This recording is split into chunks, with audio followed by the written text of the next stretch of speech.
Ang galing naman ng laro na to. Ay, ilan.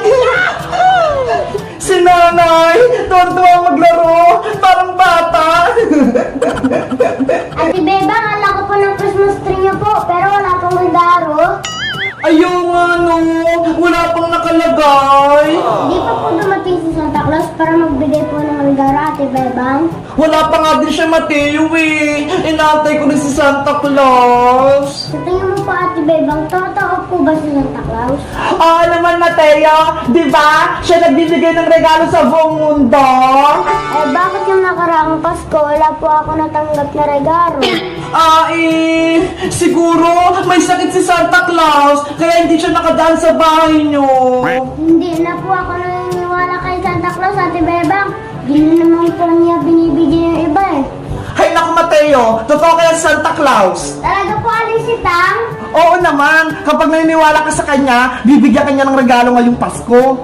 Hindi ko po, Alisitang. Maniniwala na po ako kay Santa Claus. Ang bilis mo nagbago ng isip mo, Mateo. Kanina, hindi ka naniniwala ah. Siyempre po, Ate Bebang, gusto ko po makatanggap ng regalo po sa Pasko.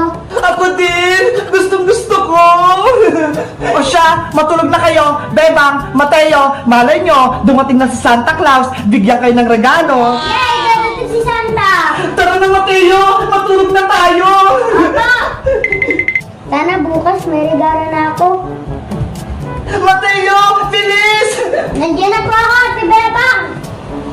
Ayun, nakapasok mo si Bebang at si Matay sa kwarto. Kukunin ko na yung regalo nila.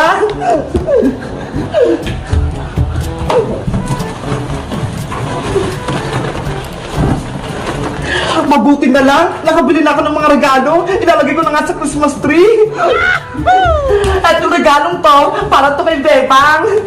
At itong isa naman, para kay Mateo.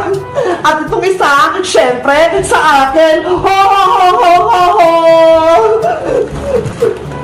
Ate Bebang, narinig ko po si Santa nasa labas po. Bilis, Mateo! Tingnan natin si Santa Claus sa labas!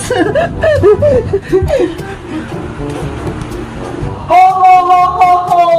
Merry Christmas! Ate Bebang, si Santa Claus nasa Christmas tree. Tara! Punta natin siya para makita natin si Santa Claus! Hello, Santa Claus! Ay, wala si Santa Claus, nakaalis na siya. Mateo! Tingnan mo! May regalo sa Christmas tree! Wow, ang galing!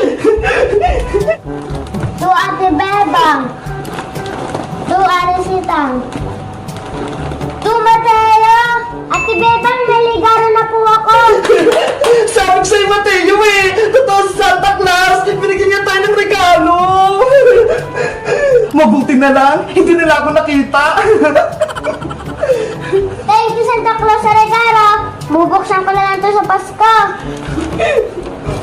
Guys, binigyan ako ni Santa Claus ng regalo. Pati si Mateo, binigyan niya din.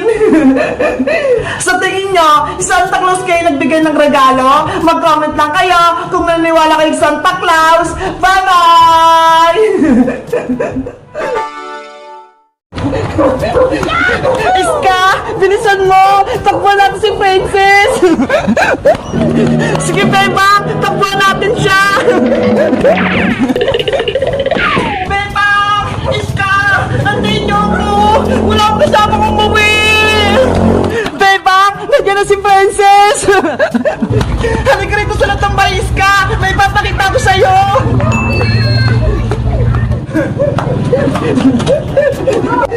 Isara mo yung gate para hindi makapasok si Princess. Okay.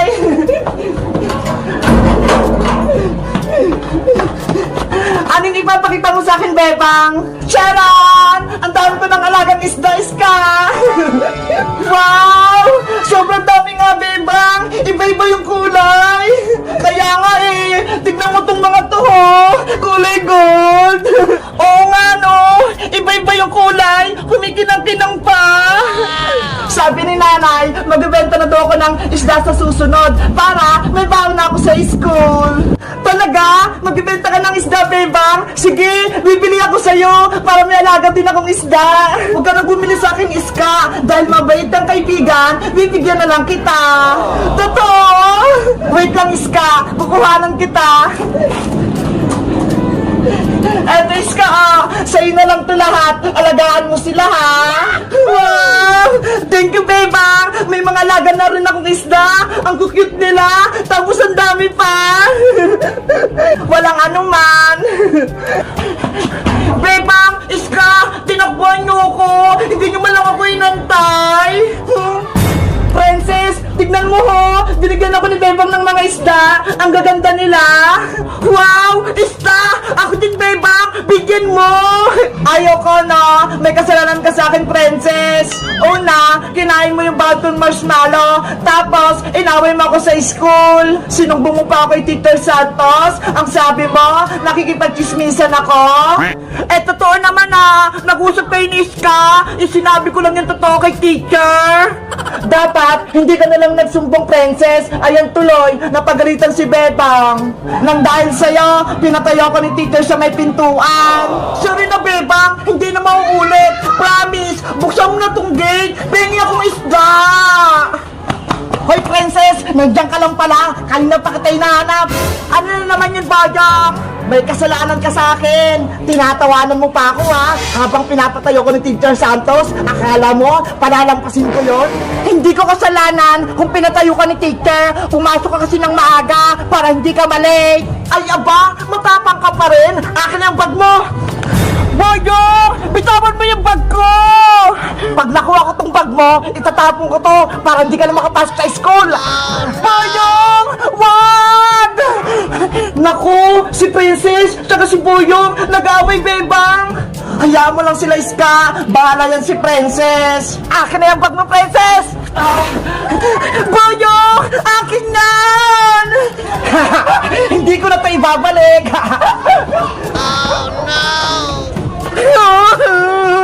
Bebang! Tulungan niyo ako! Inaway ako ni Boyong! Ginawa niya yung bag ko!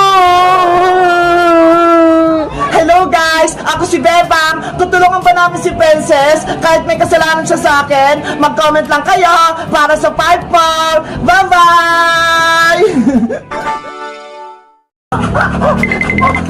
Akin na tong sulat ni Iska, Bebang! Boyong! Ibalik mo yan! Ayoko, no? Hindi ko na ibabalik sa inyo tong sulat ni Iska!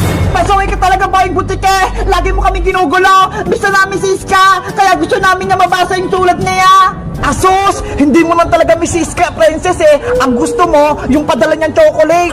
Hindi yan totoo, Boyong, no? Kaibigan ko si Iska! Kaya sobrang miss ko siya! Kunyari ka pa, kinain mo nga kaagad ang chocolate niya. Boyong, nakikiusap ako sa'yo. Ibalik mo yung sulat ni Iska. Please. Ibibigay ko lang sa inyo to kung may kapalit. Gusto ko yung hawak mong chocolate na Toblerone, Bebang. Ayaw namin, no? Ang sarap kayo ng chocolate. Tapos ibibigay lang namin sa'yo. Hindi pwede, no? Kung ayaw niyong ibigay yan, pupunitin ko tong sulat ni Iska. Boyong, gusto namin mabasa yung sulat. Ibibigay niyo ba yung chocolate o hindi? Pupunitin ko na to. Napakasabay mo talaga, Boyong Butike. Hindi naman sa yung sulat na yan, Bebang, huwag kang pumayag sa gusto ni Boyong. Pagbilang kong 3, pupunitin ko na to. 1, 2, 3. Eto na! Ibibigay ko na sa itong chocolate! Huwag mo lang punitin yung sulat ni Iska! Pero Bebang, masarap yung chocolate ni Iska! Huwag mo ibigay kay Boyong! Anong gusto mo, Princess? Yung sulat ni Iska o itong chocolate? Siyempre, yung chocolate! Ikaw talaga? Matakaw! Ayaw bang malaman kung anong sinulat sa atin ni Iska? Malay mo, importante yung sasabihin niya! Oo nga, no? Sige na nga, ibigay mo na nga kay Boyong yung white na chocolate! Ano? Ibibigay niyo ba yung chocolate o pupunitin ko tong sulat? Boyong, eto na! Ibibigay na namin tong isang chocolate! Yes! May chocolate na ako! Princess, iabot mo to kay Boyong, tapos kunin mo yung sulat! Sayang talaga tong chocolate! Ang laki-laki pa naman! Hayaan mo na! Meron pa naman ako dito eh! Bibigyan kita! Akin na yung chocolate, Princess! Baka mamaya, kainin mo pa yan eh! Eto na! Excited ka naman masyado, Boyong!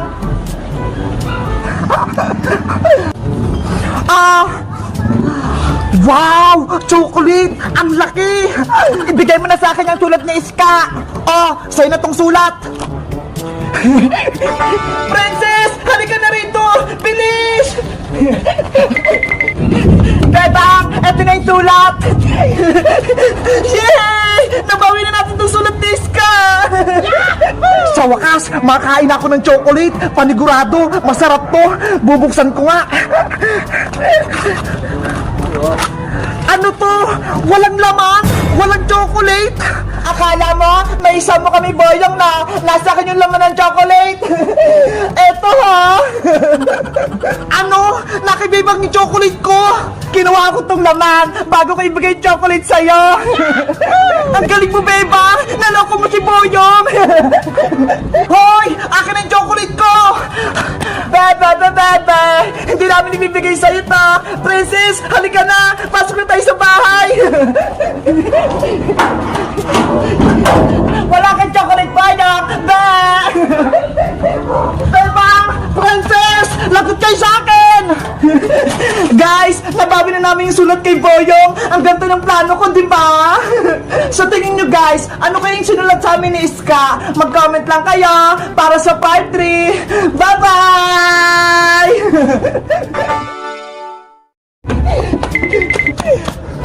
Nasaan na si Princess? Ang tagal naman niya. Exam namin ngayon, Teacher Magda eh. Baka malate kami. Beba! Tara na! Pasok na tayo sa school! Wait lang, Iska! Wala pa si Princess eh! Antayin natin siya! Bebang, Iska! Ayan na si Princess, Bebang! Paparating na siya! Bilisan mo, Princess! Malilate na tayo!